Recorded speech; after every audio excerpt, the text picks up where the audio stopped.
வணக்கம். வியாழக்கிழமை மே மாதம் 7ஆம் தேதி, பராபவ வருஷம் சித்திரை மாதம் 24ஆம் தேதி, பூராடம் மாலை 6:25 வரையிலே. அதன் பிறகு உத்திராடம் 6:25க்கு அப்புறம் உத்திராட நட்சத்திரம், தேய்பிறை, சஷ்டி. ராகு காலம் மதியம் 1:30 முதல் 3 மணி வரை. யமகண்டம் காலை 6 மணி முதல் 7:30 மணி வரை. குளிகை நேரம் காலை 9 மணி முதல் 10:30 வரை. நல்ல நேரம் என்கின்ற சுபஹோரைகள் காலை 9 மணி முதல் 12 மணி வரை, மாலை 4 மணி முதல் 7 மணி வரை, இரவு 8 மணி முதல் 9 மணி வரை. இன்றைய கிரக நிலவரம்: மேஷத்தில் சூரியன் புதன், ரிஷபத்தில் சுக்கிரன், மிதுனத்தில் குரு, சிம்மத்தில் கேது, தனுசில் சந்திரன், கும்பத்தில் ராகு, மீனத்தில் சனி செவ்வாய். இனி தெரிஞ்சுக்கலாம் வாங்க. வீடு கட்டி கிரகப்பிரவேசம் செய்யும் பொழுது அதை அதிகாலை நேரத்தில் தான் செய்ய வேண்டும் என்று சொல்கிறார்களே, அப்படிலாம் ஒன்றும் இல்லை. நல்ல முகூர்த்தமாக இருக்கணும். 9:10 முகூர்த்தம் நல்லா இருந்தால் 9:10 கிரகப்பிரவேசம் பண்ணலாம். அந்த முகூர்த்த நேரம் அதுக்கு ஏற்றதாக இருக்கா அப்படிங்கிறத பார்க்கணும். 12ஆம் இடம் சுத்தி நல்லா இருக்கணும். கிரகப்பிரவேசம் செய்யும் லக்னத்திற்கு 12ஆம் இடத்திலே பாபகிரக சேர்க்கை, பாபம் பார்வை வரக்கூடாது. 12ஆம் இட சுத்தி நல்லா இருந்தால் தான் அந்த வீட்டில் போய் நிம்மதியாக தூங்க முடியும். இல்லைன்னா சீக்கிரமே வீட்டை விற்றுட்டு போயிடுவாங்க. கிரகப்பிரவேச லக்னம் நல்லா இல்லைன்னா சீக்கிரம் வீட்டை விற்றுருவாங்க. அதனால் கிரகப்பிரவேசம் செய்யும் லக்னத்திற்கு 12ஆம் இடம் சுத்தமாக இருக்க வேண்டும். சுத்தம்னா மேர் எம்டி என்று எடுத்துக்கொள்ளக்கூடாது. சுபகிரகங்கள் பார்க்க வேண்டும் அல்லது அங்கு இருக்க வேண்டும். கிரகப்பிரவேசம் செய்வதற்குரிய லக்னம் சரலக்னமாக இருக்கக்கூடாது. ஸ்திரமாக இருக்கலாம் அல்லது உபயம் பரவாயில்லை. அதிகாலை நேரத்தில் மட்டும்தான் பண்ணணும்னு யாரோ சொன்னாங்களாம். அப்படிலாம் ஒன்றும் கிடையாதுங்க. 7:30, 9:10. நான் இப்போ ஒருத்தருக்கு 12லேருந்து 12:30 உச்சி நேரத்தை குறித்து கொடுத்தேன். அவங்களும் இதே தான் கேட்டாங்க. என்ன சார் 12 to 12:30 கிரகப்பிரவேசம் பண்ணலாமான்னா, ரொம்ப நல்லது, அபிஜித்து முகூர்த்தம் பண்ணு அப்படின்னு. ஏன்னா நமக்கு லக்னம் தான் முக்கியம். பஞ்சக சுத்தம் ரொம்ப முக்கியம். பஞ்சக சுத்தமே இல்லாமல் நீ வெறும் லக்னம் ஃபிக்ஸ் பண்ணி கொடுத்து பிரயோஜனம் இல்லை. சந்திர கிரகணம் சூரிய கிரகணத்தில் ஏன் கோவில் நடை சாத்துகிறார்கள்? கடவுளுடைய ஆற்றலை விட ராகு கேதுவின் ஆற்றல் பெரியதா? கடவுளின் ஆற்றலையே அது கட்டுப்படுத்துமா? கிரகணமும் பிறகு கதிர்களின் தாக்கத்தால் கோவில்களை வீடு சுத்தம் செய்வது போல் சுத்தம் செய்கிறார்களே, இது விஞ்ஞானமா அல்லது சாஸ்திரமா? காஸ்மிக் கதிர்கள் தவிர ராகு மற்றும் கேதுவிற்கு என்ன சக்தி? அல்ட்ரா வயலட் ரேஸ்னு ஒன்று ஃபார்ம் ஆகும் அந்த நேரத்தில். அல்ட்ரா வயலட் இல்லை, இதெல்லாம் நீங்கள் கேட்குறீங்க, டெக்னிக்கலாக ரொம்ப கேட்குறீங்க சார். குட்டி இங்கிலாண்டு அதெல்லாம் சரி. பட் அதில் முக்கியமான இன்னொரு பேசிக்கான ஒரு ஆகமத்தில் என்ன சொல்லப்பட்டிருக்குன்னா, அந்த நேரத்தில் நைவேத்தியம் பண்ணக்கூடாதுன்னு சொல்லியிருக்கு. கோவில் திறந்திருந்தால் கண்டிப்பாக நைவேத்தியம் பூஜை பண்ணோம், நைவேத்தியம் பண்ணோம். பூஜை பண்ணால் நைவேத்தியம் பண்ணோம், நைவேத்தியம் பண்ணால் பிரசாத விநியோகம் பண்ணோம். யாருமே அன்றைக்கி 8 மணி நேரம் சாப்பிடக்கூடாது. அப்புறம் எப்படி நைவேத்தியம் பண்ணுவாங்க? யாருக்கு கொடுப்பாங்க? அது வேஸ்ட் இல்லை.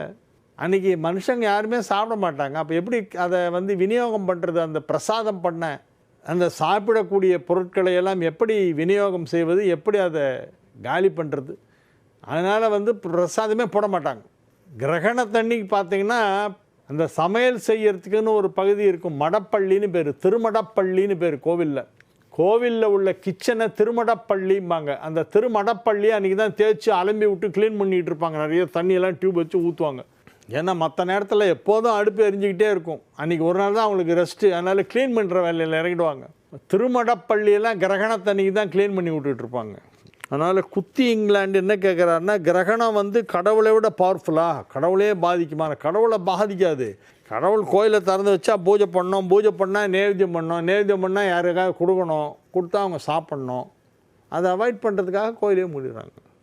சபரிமலை சன்னிதானத்தில் எழுதப்பட்டிருக்கும் தத்துவமசி என்றால் என்ன? அகமேவா அகம் அகம் பிரம்மாஸ்மின்னு அர்த்தம். இறைவனை வணங்க சிறந்த நேரம் எது? அதிகாலை நேரம் தான் ரொம்ப சிறந்த நேரம். அதே மாதிரி அந்தி சாய்கின்ற மாலை நேரம் ரொம்ப சிறந்த நேரம். ஆனால் இறைவனை புகழ்ந்து பாடிய நமது முன்னோர்கள் மகான்களெல்லாம் இமைப்பொழுதும் என் நெஞ்சில் நீங்காதான் தாழ் போற்றி என்று சொல்லியிருக்கிறார்கள். இமைப்பொழுது கூட மனசுலேருந்து விலகக்கூடாது. கடவுள் வச்சுக்கிட்டே இருக்கணும். கடவுள் மனதிலே நிலைத்து நிற்க வேண்டும் என்று தான் எல்லோரும் சொல்கிறார்கள். கண்களை இறுக மூடிக்கொண்டு 1 மணி நேரம் பத்மாசனத்தில் அமர்ந்து கொண்டு தியானம் செய்கிறார்களே, அது சரியா? சிறந்த நேரமா? அவ்வாறு செய்வதற்கு எது சிறந்த நேரம்? எம்ஜிஆர் கேட்குறாரு. தென்காசி எம்ஜி ராம்குமார் பத்மாசனத்தில் அமர்ந்து கண்களை மூடிக்கொண்டு இறைவனை தியானம் செய்ய 1 மணி நேரம் தியானம் செய்ய வேண்டும். அது எப்பொழுது, காலையா மாலையா, எப்பொழுது செய்யலாம் என்று கேட்கிறார். அதிகாலை நேரத்திலே செய்யுங்கள், 6லேருந்து 7. குருநாதரே வணக்கம். வீட்டின் தெருப்பக்கம் வாசலில் முருங்கை மரம் இருக்கக்கூடாது என்று சொல்கிறார்களே, அப்படிலாம் ஒன்றும் கிடையாது சார். கம்பளி பூச்சி வரும், அதுக்காக சொல்லியிருப்பாங்க. முருங்கை மரம்லாம் இருக்கலாம், தாராளமாக வைக்கலாம். தெருப்பக்கம் வாசலில் முருங்கை மரம் இருக்கலாம். NS ரவிச்சந்திரன். ஊமத்தஞ்செடியும் இருக்கக்கூடாது. ஊமத்தஞ்செடி வீட்டில் வைக்கக்கூடாது, வெளியில் தான் இருக்கணும். முருங்கை மரம் வீட்டில் இருந்தால் என்ன வரும் அப்படின்னு ஒருத்தர் கேட்டார். நான் ஒரு பத்திரிகையில் கேள்வி பதில் சொல்லியிருந்தேன். கம்பளி பூச்சி வரும் அப்படின்னு பதில் கொடுத்துருந்தேன். கம்பளி பூச்சி வரும் சார் முருங்கை மரத்தில், அதுதான் ப்ராப்ளம், வேறு ஒன்றும் இல்லை. மரம்லாம் வீட்டில் இருந்தாலும் ஒன்றும் கிடையாது. அதெல்லாம் நல்ல தாராளமாக வீட்டு வாச பக்கமும் வைக்கலாம், கொல்லை பக்கமும் வைக்கலாம். முருங்கை கீரை ரொம்ப நல்லது உடம்புக்கு. விட்டமின் A சத்து அதில் ரொம்ப ஜாஸ்தி. அதனால் முருங்கை கீரையை குழம்பு பண்ணுவாங்க. முருங்கை இலையை நல்லா ஆஞ்சிட்டு அதை நல்லா கொதிக்க வச்சு அதில் புளி உப்பு காரம்லாம் போட்டு அது ஒரு குழம்பு மாதிரி பண்ணுவாங்க. முருங்கை கீரை பொரிச்ச குழம்புன்னு பண்ணுவாங்க. சபரிமலைக்கு போகும்பொழுது ஏன் கருப்பு நிறம் அணிந்து கொண்டு செல்கிறார்கள்? கருப்பு நிற ஆடை ஆண்கள் அணிந்து கொள்வதும் பெண்கள் கருப்பு நிற புடவை அணிந்து கொள்வதும் சபரிமலைக்கு போகும்போது மட்டும் அவ்வாறு செய்கிறார்களே, அது ஏன்? இல்லை சார், மற்றதை விட ஒரு வித்தியாசமாக இருக்கணும். நான் விரதமாக இருக்கேன், கிட்ட வந்துடாதே, நீ எங்கேயா போயிட்டு வந்தேன்னா மேலே பற்றாதேன்னு அடுத்தவங்களுக்கு ஒரு காஷன் மாதிரி சார். அது தீட்டோடு வரவங்கெல்லாம் பார்த்தோன்னா ஐயோ அவர் மலைக்கு போகிறாருப்பான்னு சொல்லி இந்த பக்கமாக நகர்ந்து போயிடுவான். எங்கேயோ ஒரு கண்டலன்ஸ் போயிட்டு ஒருத்தர் வராரு, எதிராக கருப்பு வேஷ்டி கட்டிட்டு ஒருத்தர் வந்தார்னா ஒரு 10 அடி நகர்ந்து இந்த ஓரமாக போயிடுவார் நேராக. ஏன்னா மேலே பற்றவும் கூடாது அப்படிங்கிறதுக்காக. அதனால் அந்த மாதிரி நான் விரதம் இருக்கேன், சுத்தமாக இருக்கேன், நீங்கள் எதாவது தீட்டுக்கிட்டு எங்கேயாவது அட்டன் பண்ணிட்டு வந்தீங்கன்னா என் மேலே பற்றாதீங்க, கொஞ்சம் தள்ளி போங்க அப்படின்னு சொல்கிறதுக்காக அது. அதோடு இல்லாமல் மற்றவங்களாம் பார்த்து வணக்கம் வேறு கும்பிட்டு சாமி சரணம், சாமி நல்லா இருக்கீங்களா சாமின்னு கும்பிட்டு போங்க. சாமின்னு சொல்லும் போதெல்லாம் இவனுக்கு சுருக்குன்னு இன்னும் நம்ம ஒழுங்காக இருக்கணும், இன்னும் நம்ம டிசிப்ளினாக இருக்கணும், இன்னும் நம்ம எப்போதும் ஐயப்பனே நினச்சிட்டு இருக்கணுன்ற அந்த எண்ணம் ஏற்படும். சுவாமி விவேகானந்தர், மாணிக்க வாசகர், ஆதிசங்கரர், மகாகவி பாரதியார், கணித மேதை ராமானுஜம், பட்டுக்கோட்டை கல்யாண சுந்தரம் என பலரும் 45 வயதுக்குள்ளேயே மரணம் அடைந்து விட்டனரே, ஏன் அப்படி இறந்து விட்டனர்? நீங்களாம் சொல்கிறீங்களே இவ்வளோ பெரிய, எல்லாருமே பெரிய சாதனை இல்லையா? மகாகவி பாரதியார்லாம் எப்பேற்பட்ட சாதனை, அவங்களாம் ஏன் சீக்கிரம் இறந்துட்டாங்கன்னு இந்த அம்மா கேட்குறாங்க. நான் என்ன பண்ணுறது? தங்களிடம் கேள்வி கேட்டு நூற்றுக்கணக்கான அன்பர்கள் தங்கள் பதிலுக்காக காத்து கொண்டிருக்கிறார்கள். குறைந்தபட்சம் 10 கேள்விகளுக்காவது நீங்கள் பதில் சொல்ல வேண்டும். கேள்வி நேரத்தை இன்னும் கொஞ்சம் அதிகரிக்காமல், அதிலும் குரு பெயர்ச்சி, சனி பெயர்ச்சி ஆகிய 12 தினங்கள் எடுத்துக்கொள்ளப்படுகிறது. ஒரு சில நேரங்களில் அந்த நேரங்களில் இந்த கேள்வி பதில் பகுதி இடம்பெறவில்லை. ஒரு சில நேரங்களில் கேள்வி கேட்பவர்களின் பெயர், ஊர் சொல்லாமல் விட்டு விடுகிறீர்கள். ஏதோ அவசரத்தில் இப்படிலாம் நடக்குது சார். காரைக்குடி சிதம்பரம். பார்க்கலாம், இனிமேல் அந்த மாதிரி டைமை இன்க்ரீஸ் பண்ண முடியுமா அப்படின்னு பார்க்கலாம். பேர் விடுபடுறது ரொம்ப ரேராக தான் விடுபடும். நான் யார் கேள்வி கேட்டாலும் யார் கேட்குறாங்களோ அவங்க பேரை சொல்லிடுவேன். அதில் எனக்கு ஒன்றும் இது கிடையாது. 30 வயதிற்கு மேல் ஜாதகமே பார்க்கக்கூடாது என்று சிலர் சொல்கிறார்களே. சீனி சந்திரசேகர், தஞ்சாவூர்லேருந்து சீனி சந்திரசேகர்னு ஒருத்தர் கேட்குறாரு இந்த மாதிரி ஒரு கேள்வி. அப்படிலாம் ஒன்றும் இல்லை. 94 வயசுலலாம் கூட சில பேர் ஜாதகம் பார்க்குறாங்க. இன்னும் எவ்வளோ நாள் இருப்பேன், கடைசி நேரத்தில் கஷ்டப்படாமல் போவேன்னா எனக்கு கொஞ்சம் பார்த்து சொல்லுங்கன்னு 94 வயசு ஒருத்தர் கேட்டிருக்கார்.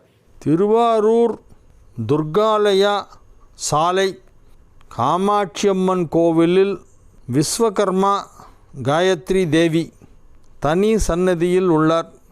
சொந்த வீடு அமைய பரிகாரமாக செவ்வாய்க்கிழமைகளில் வழிபாடு செய்யப்படுகிறது. இதை தங்களின் தகவலுக்காக சொல்லுகிறேன். முத்துமாரியப்பன், திருவாரூர்.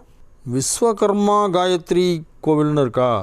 விஸ்வகர்மானா தேவ ஆர்கிடெக்ட், தேவர்களுடைய ஆர்கிடெக்ட் அவர் தான் விஸ்வகர்மா. இவர் அங்கே உள்ள கோவிலுக்கு, காயத்ரி தேவிக்கு கோவில் இருக்கிறது, அதற்கு வாருங்கள் என்று சொல்லுகிறார். இந்த வருஷம் தேருக்கு வந்தால் நான் இப்போ வரேன். தேர் 29 மார்ச் 29 திருவாரூர் தேர். எல்லோரும் கூப்பிட்டுட்ருக்காங்க. அங்கே நிறைய நண்பர்கள் இருக்காங்க எனக்கு. கூப்பிட்றாங்க. பட்டு போன தடவையே வந்து ரொம்ப டயர்ட் ஆகிட்டேன், என்னால் முடியல. வெயிலில் போயிட்டு தேரை பார்த்துட்டு வரும்போது பார்க்கலாம், முடிஞ்சால் வரேன். பொதுவாக கிராமப்புறங்களில் உள்ள பாழடைந்த சிவன் கோவில்கள் இருந்தால் அவற்றின் உள்ளே செல்லக்கூடிய மனநிலை இருக்காது. இருந்தால் கூட ஒரு தீபம் ஏற்றி வைத்துவிட்டு வழிபாடு செய்துவிட்டு வருவோம். நல்ல பலன் பக்தருக்கும் கிட்டும். கோவிலை விரைவில் புது பொலிவு பெறும் வண்ணம் புதுப்பித்து செய்ய வேண்டும் என ஒரு சிலர் ஒரு சித்தர் பாடலின் வாயிலாக கூற இருக்கிறார்களே. அதேபோல் பல கோவில்கள் இன்னும் ஒருவேளை பூஜைக்கு கூட பொருள் இல்லாமல் பொருளுக்கு தேவைப்படுகிறது. இவற்றை ஒருங்கிணைத்து செயல்படுத்தும் சிவனடியார்கள் அமைப்புகள் உள்ளதா? நமது ஜீ தமிழ் ஒருங்கிணைத்து வசதி உள்ளவர்கள் உதவியுடன் இவற்றை செய்யலாம்.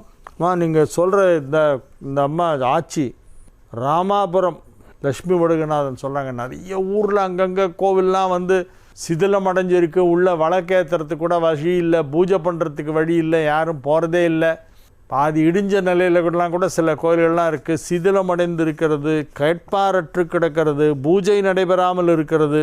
இந்த கோவிலை எல்லாம் சிவனடியார்கள் எல்லோரும் ஒன்றாக சேர்ந்து, பக்தர்கள் எல்லோரும் ஒன்றாக சேர்ந்து இந்த கோவிலை எல்லாம் வந்து புதுப்பித்து நடத்தி திறந்து வைத்து அவற்றிற்கு பூசைகள் நடைபெற உதவி செய்ய வேண்டும். அதற்கு ஒரு ஒருங்கிணைப்பு தேவைப்படுகிறது. அது நீங்கள் ஜிடிவி மூலிமா பண்ணுங்க அப்படின்றாங்க.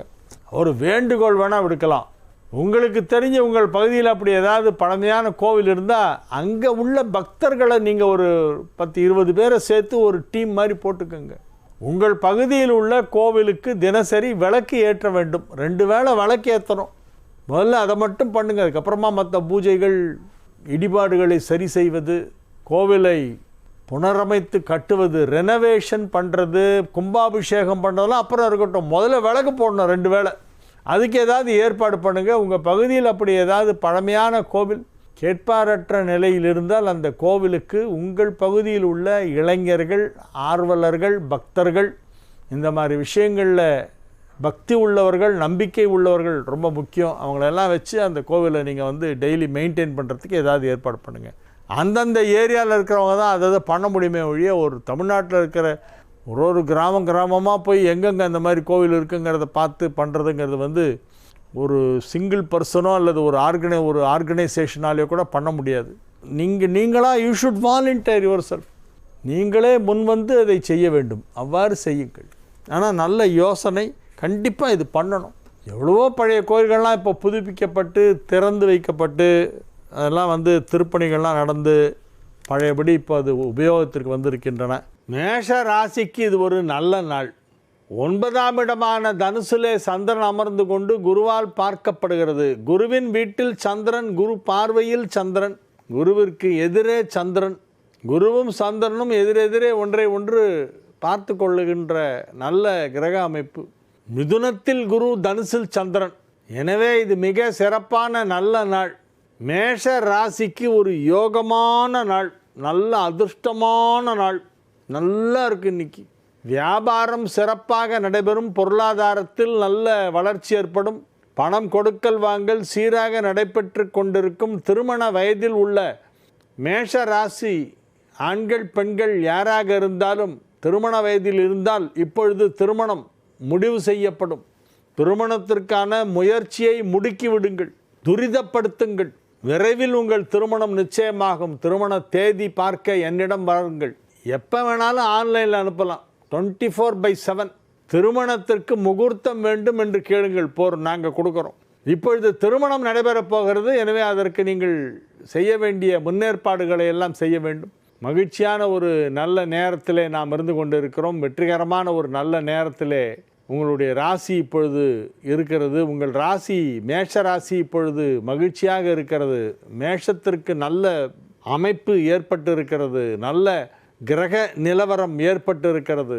2ஆம் இடமான குடும்பஸ்தானத்திலே சுக்கிரன் ஆட்சி பலம் பெற்றிருக்கிறது. எனவே குடும்பத்தில் சுப நிகழ்ச்சி நடைபெறப் போகிறது.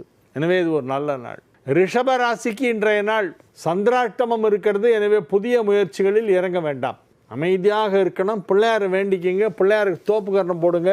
கணபதி ராயன் அவனிரு காலை பிடித்திடுவோம் அப்படின்னு பாடிட்டு பிள்ளையாரை கொண்டாடிட்டு கும்பிட்டுக்கிட்டு இருங்க. பிள்ளையாரை கும்பிடுங்க, வேறு ஒன்றும் வேண்டாம்.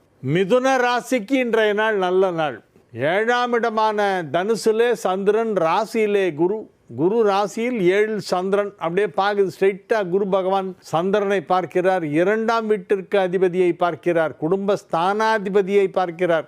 வியாழனுடைய பார்வையிலே சந்திரன் இருப்பதால் அது மிகச் சிறப்பான நன்மைகளை செய்து கொண்டிருக்கிறது. மிக அற்புதமான நன்மைகளை செய்து கொண்டிருக்கின்ற ஒரு நல்ல நேரம். எனவே இது ஒரு நல்ல நாள், மகிழ்ச்சியான நாள், நன்மைகள் நடைபெறப் போகின்ற நாள். வியாபாரத்தில் உள்ளவர்களுக்கு அதிலே நல்ல முன்னேற்றம் ஏற்படும். உத்தியோகத்தில் உள்ளவர்கள் அலுவலகத்திலே அனைவராலும் புகழப்படுவார்கள். உங்களுக்கு நீண்ட நாட்களாக மறுக்கப்பட்டு வந்த பதவி உயர்வு இப்பொழுது வழங்கப்படும். நீண்ட நெடுங்காலமாக உங்களுக்கு பதவி உயர்வு கொடுக்காமல் டப்பாச்சிக்கிட்டு இருந்தாங்க, இப்போ கொடுத்துருவாங்க. கடகராசிக்கு இன்றைய நாள் நன்மைகள் நடைபெறுகின்ற நல்ல நாளாக விளங்குகிறது. ராசி அதிபதி குருவால் பார்க்கப்படுவதால் யோகம். ராசிக்கு நன்மை செய்யும் கிரகங்களெல்லாம் நல்ல நிலையிலே இருக்கின்றன. 2 குடைவன் உச்சம், 11 குடைவன் ஆட்சி. எனவே பொருளாதாரத்திலே எந்தவித தட்டுப்பாடும் இருக்காது. மிகப்பெரிய நன்மைகள் நடைபெறக்கூடிய நல்ல நாளாக கடகராசிக்கு இன்றைய நாள் விளங்குகிறது. சிம்ம ராசி அன்பர்கள் இன்று மிகுந்த மகிழ்ச்சியுடன் காணப்படுவார்கள். வெற்றிகரமாக உங்கள் பணிகளை எல்லாம் செய்து முடித்து விடுவீர்கள். அலுவலகத்திலே உங்களுக்கு நற்பெயர் கிடைக்கும். அலுவலக பணிகளை மிக சிறப்பாக செய்து அதன் மூலமாக உங்களுக்கு ஒரு பெரிய பாராட்டு அலுவலகத்திலே கிடைக்க வாய்ப்பு இருக்கிறது. சொந்த தொழில் வியாபாரம் செய்து கொண்டிருக்கும் அன்பர்கள் இப்பொழுது அதை சிறப்பாக செய்வார்கள். வியாபாரத்தில் நல்ல முன்னேற்றம் ஏற்படும். சிரித்து கொண்டே இருப்பீர்கள். மகிழ்ந்து மகிழ்ந்து சிரித்து சிரித்து சந்தோஷமாக இருக்கக்கூடிய நல்ல நாளாக இன்றைய நாள் விளங்குகிறது. இப்பொழுது உள்ள கிரக நிலவரம் மிகச் சிறப்பாக இருக்கிறது. சிம்ம ராசி அன்பர்கள் இன்று மிகுந்த உற்சாகத்துடன் காணப்படுவார்கள். ஆரோக்கியம் நன்றாக இருக்கும். குடும்பத்தில் சுப நிகழ்ச்சிகள் நடைபெறும். குடும்பத்தில் அனைவரும் ஒற்றுமையாக இருப்பார்கள், மகிழ்ச்சியாக இருப்பார்கள். நன்மைகள் அதிக அளவிலே நடைபெறும். மாணவ செல்வங்கள் அழகாக படித்து மேற்படிப்புக்கு தங்களை தகுதிப்படுத்திக் கொள்வார்கள். உற்றார் உறவினர் நண்பர்கள் என பலரையும் சந்தித்து அவர்களோடு கலகலப்பாக சிரித்து மகிழ்ந்து பேசக்கூடிய ஒரு நல்ல நாளாக இந்நாள் விளங்கும். கன்னி ராசி அன்பர்கள் இன்று மிகுந்த மகிழ்ச்சியுடன் காணப்படுவார்கள். கன்னி ராசிக்கு இன்று நாள் மிகச் சிறப்பாக இருக்கிறது. 7ஆம் இடத்திலே சனி செவ்வாய், 8ஆம் இடத்திலே சூரியன் புதன், 9ஆம் இடத்திலே சுக்கிரன் ஆட்சி, 10ஆம் இடத்திலே குரு என அழகாக கிரகங்கள் எல்லாம் அமைந்திருக்கின்றன. எனவே கன்னி ராசிக்கு பணம் கொடுக்கல் வாங்கல் சீராக சிறப்பாக நடைபெறும். சுலபமாக பணம் கிடைக்கும். நீங்கள் யார்ட்டாவது ஒரு 5 ரூபா அர்ஜென்ட்டாக கொடுன்னா உடனே போட்டு பையில் போட்டு கொடுத்துருவாங்க. மஞ்சள் பையில் போட்டு மேலே கீரை கட்டை வச்சு கொடுத்துருவாங்க. மகிழ்ச்சியான நல்ல நிகழ்ச்சிகளிலே கலந்து கொள்வீர்கள். உங்கள் வியாபாரம் மிகச் சிறப்பாக இருக்கும். குடும்பத்தில் அமைதி நிலவும். குடும்பத்தில் அனைவரும் ஒற்றுமையாக இருப்பார்கள். சின்ன குழந்தை முதல் வயதானவர்கள் வரை அனைவரும் ஒற்றுமையாக மகிழ்ச்சியாக இருக்கக்கூடிய நல்ல நாளாக இந்த நாள் விளங்குகிறது. துலா ராசிக்கு இன்றைய நாள் வெகு சிறப்பான நாள். 7ஆம் இடத்திலே லாபஸ்தானாதிபதி உச்சம் பெற்றிருக்கிறது. பாக்யாதிபதி உடன் இணைந்திருக்கிறது. இது ஒரு மிக சிறப்பான ஒரு யோகம். எனவே நன்மைகள் அதிக அளவிலே நடைபெறக்கூடிய நல்ல நாளாக இன்றைய நாள் விளங்குகிறது. பணம் வரும். இன்னைக்கு எங்கேருந்தாவது பணம் வரும். துலாமிற்கு பண வரவு அதிகமாக கிடைக்கக்கூடிய நாள். வியாபாரம், சுய தொழில், உத்தியோகம் என எதுவாக இருந்தாலும் தொழில் வலுவாக இருக்கும். தொழிலில் முன்னேற்றம் ஏற்படும். அது என்ன தொழிலாக இருந்தாலும் அதில் முன்னேற்றம் ஏற்படும். நன்மைகள் அதிக அளவிலே நடைபெறுகின்ற நல்ல நாளாக இந்த நாள் விளங்கும். விருச்சிக ராசிக்கு இன்றைய நாள் மிக மிக சிறப்பான நாள். 7ஆம் இடத்திலே சுக்கிரன் வலுவாக ஆட்சி பலம் பெற்று அங்கிருந்து ராசியை பார்த்து கொண்டிருக்கிறது. எனவே மிகப்பெரிய நன்மைகளெல்லாம் மிக சுலபமாக நடைபெறும். ஆரோக்கியத்தில் நல்ல முன்னேற்றம் ஏற்படும். ஆரோக்கியம் தொடர்பான மனக்குறைகள் ஏதேனும் இருந்தால் அவையெல்லாம் சரியாகிவிடும். நீங்கள் மருத்துவத்துறையிலே பணியாற்றுபவர்களாக இருந்தால் உங்களுக்கு பெயர் புகழ் செல்வாக்கு மிக சிறப்பாக கிடைக்கக்கூடிய வாய்ப்பு இருக்கிறது. அதே போல கலைத்துறை சார்ந்தவர்கள், கலைத்துறை கலைஞர்கள், கலைத்துறையிலே உள்ள உட்பிரிவுகளிலே ஏதேனும் ஒன்றில் உள்ள கலைஞர்களாக இருந்தால் உங்களுடைய கலை படைப்புகள் பாராட்டு பெறும். நீங்கள் எழுத்தாளராகவோ கவிஞராகவோ கலைஞராகவோ பாடகராகவோ இசையமைப்பாளராகவோ அல்லது ஏதேனும் இசைக்கருவிகளை இசைப்பவர்களாகவோ இருந்தால் உங்களுடைய புகழ் கொடிகட்டி பறக்கப் போகிறது. எனவே இது ஒரு மிக சிறப்பான நன்மைகள் நடைபெறக்கூடிய நல்ல நாளாக விளங்கும். குடும்பம் அமைதியாக இருக்கும். குடும்பத்தில் சுப நிகழ்ச்சிகள் நடைபெறும். திருமணமாகாத விருச்சிக ராசியினருக்கெல்லாம் திருமணம் இப்பொழுது நிச்சயிக்கப்படும். திருமணம் ஆன இளவயது விருச்சிக ராசியினருக்கு குழந்தை பாக்கியம் கிடைக்கப் போகிறது. உங்கள் வீட்டிலே தூளி ஆடப்போகிறது. கட்டிலுக்கு பக்கத்திலே தொட்டில் போட போகும் நேரம் வந்துவிட்டது. எனவே இது ஒரு மிக அற்புதமான நல்ல நேரம். தனுசு ராசிக்கு இன்றைய நாள் நல்ல நாள். தனுசு ராசி அன்பர்கள் இன்று மிகுந்த மகிழ்ச்சியுடன் காணப்படுவார்கள். ராசி அதிபதி குரு ராசிக்கு 7ஆம் இடத்திலே அமர்ந்து கொண்டு ராசியை பார்க்கிறது. அது ஒரு சிறப்பான ஒரு நல்ல யோகம் என்பதால் நன்மைகள் அதிக அளவிலே நடைபெறுகின்ற நல்ல நாள். அது மட்டுமல்ல, 9, 10 குடைய கிரகங்கள் 5ஆம் இடத்திலே இணைந்திருக்கின்றன. 9 குடையவனும் 10 குடையவனும் 5ஆம் இடத்திலே இணைந்திருப்பதால் மிகப்பெரிய யோகம். மகிழ்ச்சியாக இருப்பீர்கள், ஆரோக்கியமாக இருப்பீர்கள், வெற்றிகரமாக உங்கள் வேலைகளை செய்து முடிப்பீர்கள். எல்லா விதமான நன்மைகளும் நடைபெறுகின்ற நல்ல நாளாக இந்த நாள் விளங்குகிறது. மகர ராசிக்கு இன்றைய நாள் மகிழ்ச்சியான நாள். மாணவர்கள் அழகாக கல்வியிலே ஆர்வம் செலுத்துவார்கள். மேல் படிப்பு படிப்பதற்கு தங்களை தகுதிப்படுத்திக் கொள்வார்கள். அடுத்து போகும் வகுப்புக்கு இப்பொழுதிலிருந்தே அதற்கான புத்தகங்களை வாங்கி படித்து அது பற்றிய ஒரு நல்ல அறிவை வளர்த்து கொள்ளுகின்ற, ஞானத்தை வளர்த்து கொள்ளுகின்ற, ஞானம்ங்கிறது இந்த இடத்துல நாலெட்ஜ்னு அர்த்தம் எடுத்துக்கணும். இந்த லைட்டு சுற்றுற ஞானம் இல்லை, நாலெட்ஜ் அப்படின்னா ஞானம்.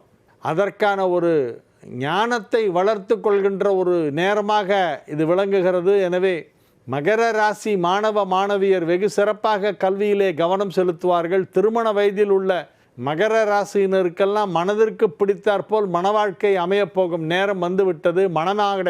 மணமேடை தயாராகி கொண்டிருக்கிறது. கெட்டி மேளம் கொட்டப் போகிறது பாருங்கள். கும்பராசிக்கு இன்றைய நாள் மகிழ்ச்சியான நாள், நல்ல நாள்.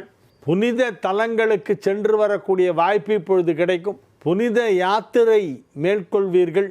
புனித நூல்களை படிப்பது, புனித தலங்களுக்கு சென்று வருவது, ஆன்மீக சம்பந்தமான விஷயங்களிலே அதிக கவனம் செலுத்துவது, கிடைத்தற்கரிய இறை தரிசனம் கிடைக்கும். கிடைத்தற்கரிய அபூர்வமான அற்புதமான தெய்வ தரிசனம் கிடைப்பதற்கு வாய்ப்பு இருக்கிறது. அம்மன் தரிசனம் கிடைக்கும். இன்றைய தினம் நன்மைகள் அதிக அளவிலே நடைபெறுகின்ற நல்ல நாளாக இந்த நாள் விளங்கும். குடும்பம் மகிழ்ச்சியாக இருக்கும். ஆரோக்கியம் நன்றாக இருக்கும். தொழிலில் நல்ல வருமானம் கிடைக்கும். குடும்பத்தில் சுப நிகழ்ச்சிகள் நடைபெறும். மீன ராசிக்கு இன்றைய நாள் மிக மிக சிறப்பான நாள். நன்மைகள் அதிக அளவிலே நடைபெறக்கூடிய நல்ல நாளாக விளங்குகிறது. மகிழ்ச்சியான நல்ல நிகழ்ச்சிகளிலே நீங்கள் கலந்து கொள்வீர்கள். உங்களுடைய ஜாதக ரீதியாக தற்போது உள்ள கிரக நிலவரம் மிகவும் சாதகமாக இருக்கிறது. 9 குடையவன் ராசியிலே, ராசி அதிபதி 4லே, 5 குடையவன் 10லே. எனவே நன்மைகள் அதிக அளவிலே நடைபெறும். குருவும் சந்திரனும் எதிரெதிரே ஒன்றை ஒன்று பார்த்து கொள்கின்ற கஜகேசரி யோகம் ஏற்பட்டிருக்கிறது. எனவே நன்மைகள் மிகப்பெரிய அளவிலே நடைபெறப் போகிறது. வெற்றிகரமாக உங்கள் வேலைகளை எல்லாம் செய்து முடிப்பீர்கள். பெயர் புகழ் செல்வாக்கு மிகச் சிறப்பாக இருக்கும். ஆரோக்கியம் நன்றாக இருக்கும். பொருளாதாரத்தில் நல்ல முன்னேற்றம் ஏற்படும். எனவே இது மிக மிக அற்புதமான ஒரு நல்ல நாள். வாழிய செந்தமிழ், வாழ்க நற்றமிழர், வாழிய பாரத மணித்திருநாடு. வந்தே மாதரம், வந்தே மாதரம், வந்தே மாதரம். மீண்டும் நாளை நிகழ்ச்சியிலே உங்களை சந்திக்கும் வரை உங்களிடமிருந்து விடைபெற்றுக் கொள்வது உங்கள் வழிகாட்டி ஜோதிடர் கலைமாமணி ஹரிகேசநல்லூர் வெங்கட்ராமன்.